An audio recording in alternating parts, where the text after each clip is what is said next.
नमस्कार छात्रों, मैं आपका अध्यापक मित्र सागर झगड़े।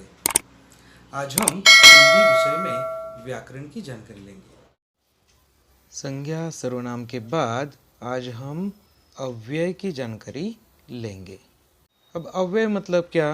तो अव्यय का अर्थ अविकारी शब्द ऐसा लिया जाता है कि जो शब्द जिनमें लिंग, वचन, काल, कारक के अनुसार कुछ भी परिवर्तन नहीं होता, ऐसे शब्दों को अव्यय अथवा अविकारी शब्द कहा जाता है। अव्यय के भी 4 प्रमुख भेद है। उन चारों भेदों पर हम आज प्रकाश डालेंगे। जिन शब्दों पर लिंग, वचन और काल का प्रभाव नहीं पड़ता, अर्थात जिन शब्दों में कभी कोई परिवर्तन नहीं होता, उन्हें अव्यय कहते हैं। अव्यय अविकारी शब्द है। अब इसके 4 भेद: क्रिया विशेषण अव्यय, समुच्चय बोधक अव्यय, समुच्चय बोधक अव्यय, संबंध बोधक अव्यय और विस्मयादि बोधक अव्यय। क्रिया विशेषण अव्यय: वह धीरे धीरे चलता है, हम खा पी कर आगे बढ़े।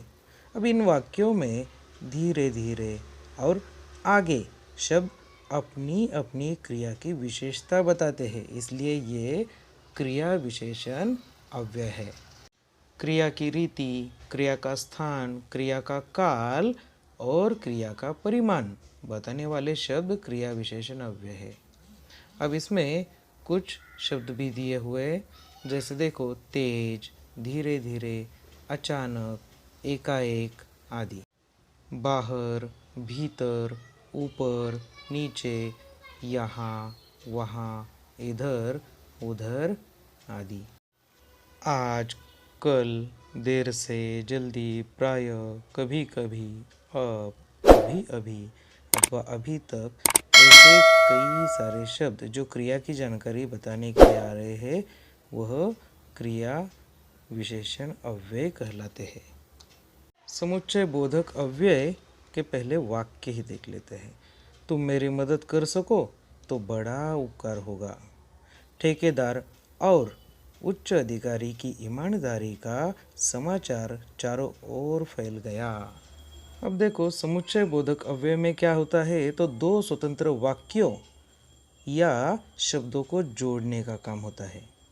अब उसके लिए कुछ समुच्चय बोधक अव्यय के शब्द प्रयुक्त होते हैं, जैसे देखो किंतु, लेकिन, परंतु, बल्कि, फिर भी, क्योंकि, इसलिए, या, नहीं तो, वरना।